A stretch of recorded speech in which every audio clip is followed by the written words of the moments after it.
54 pounds of Magic the Gathering cards. We got another collection to go through today. We're going to do that with you. This is from Brenton. He says, Louis, I wanted to start by thanking you for all you do, for the content you provide to the community, and for always keeping it real. That's what we do here. When I first talked to you last week, I thought at the time it was the amount of cards I sent.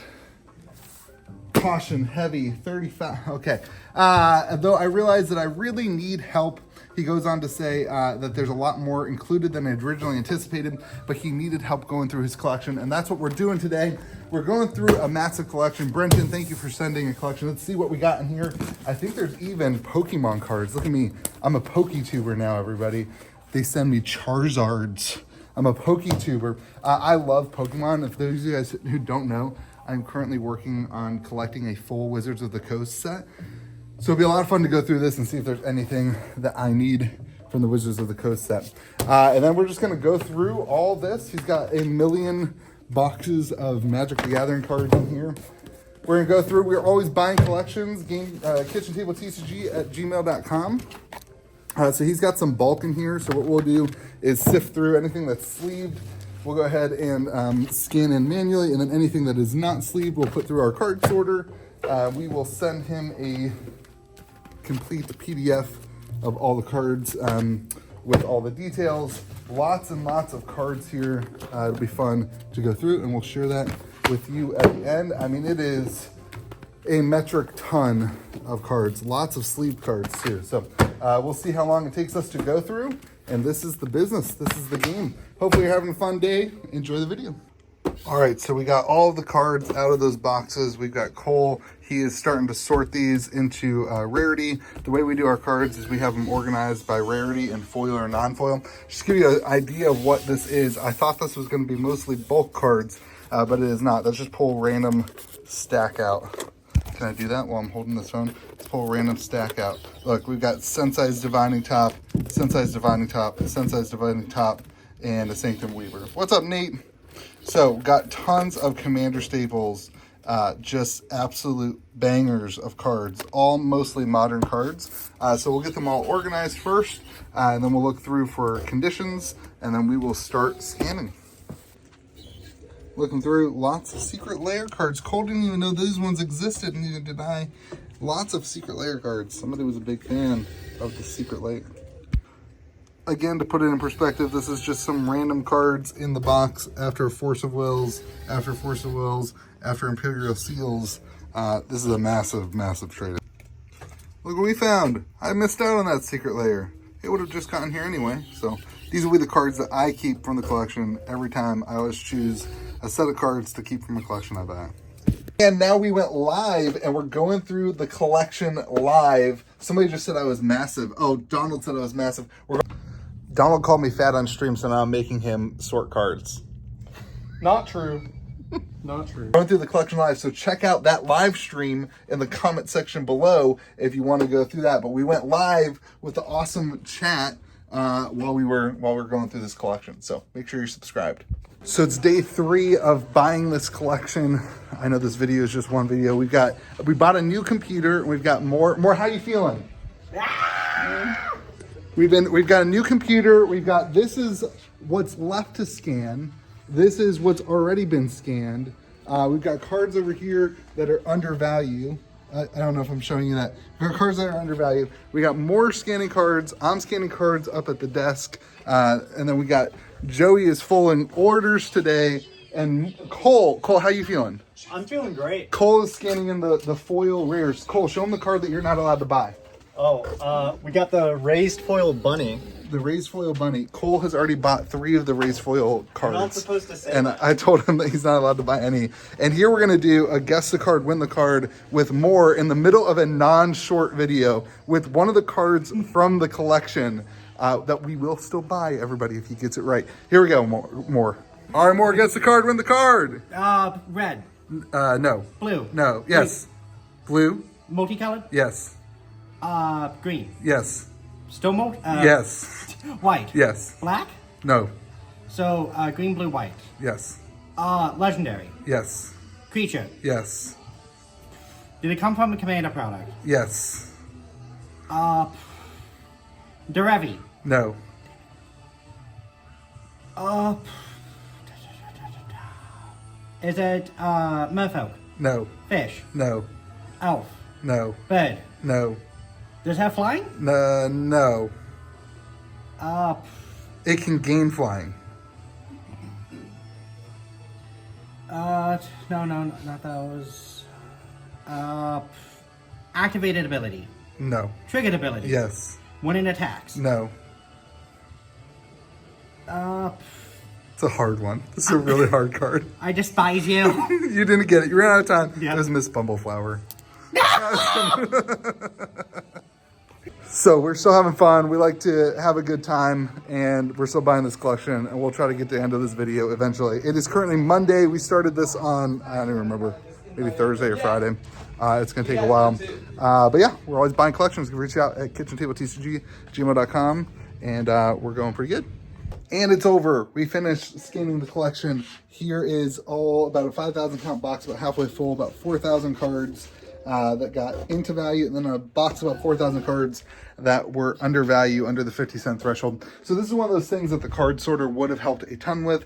Unfortunately, the cards came as sleeved, which kind of makes sense because they were all kind of expensive cards. So you also don't really want to use the card sorter. It's kind of a double-edged sword. But yeah, let's go to a PDF, or I'll go to the spreadsheet and we'll give you all the details. Thanks for watching along on this crazy collection. All right, so I decided to save you all from spreadsheets and boring content like that. The rest of the video, the collection went really well. We purchased it last night. We paid the guy, and it's all done and finished, and the cards are ours. And today we are finishing up organizing them by alphabet. And getting them in our system, and then we'll put them live, hopefully to our locals first on Wednesday, and then it'll be up on TCG Player, that kind of stuff. So a couple things. Let's go through the details for you. First, let's show you guys my favorite 3 cards. We got an awesome Smothering Tithe in the borderless foil version. That's like, I can't believe how expensive those cards are. No wonder Wilds of Eldraine. Wilds of Eldraine has a ton of uncommons over $3. And then you've got these cards that are selling like crazy. Wilds of Eldraine looks really good. We had a ton of secret layers. It was kind of interesting to see in person a lot of the secret layers that I hadn't seen before in person that I didn't know about, or it's hard to keep up with secret layers. But that guy had a ton of secret layers. And then my favorite card from the set, an etched foil demonic tutor in the Japanese alt art. I had never seen one of these in person. It's pretty cool to see that in person. But a really cool collection. Here's the details. We scanned over 8,000 cards.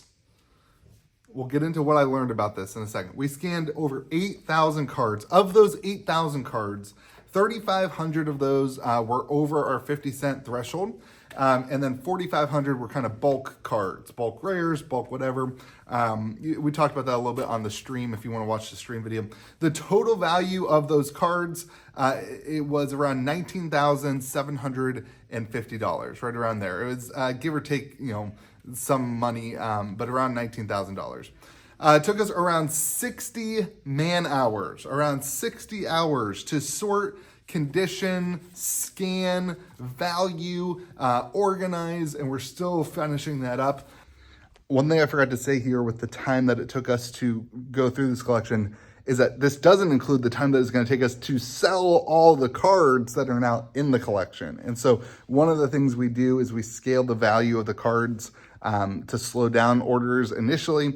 We make the cards slightly more expensive, not crazy expensive, like 1% more expensive, to slow down the order of cards at the beginning. And then as we catch up to orders, we kind of lower our prices to go back to the regular cash flow type thing that I want to get at. But I just wanted to say the hours to just buy the collection don't include the hours that I pay employees and the energy and the time it takes to ship out 4,000 cards. It's going to be a busy couple weeks here moving forward as we have all those extra orders, which is a good thing. It's just, you need to know about the time. That 60 man hours, my employees are usually working and doing something else. For a lot of those hours, we were just working on the collection. But for some of those hours, it was, the only person who was here. They were also running the store while they were scanning cards. So that 60 hours fluctuates.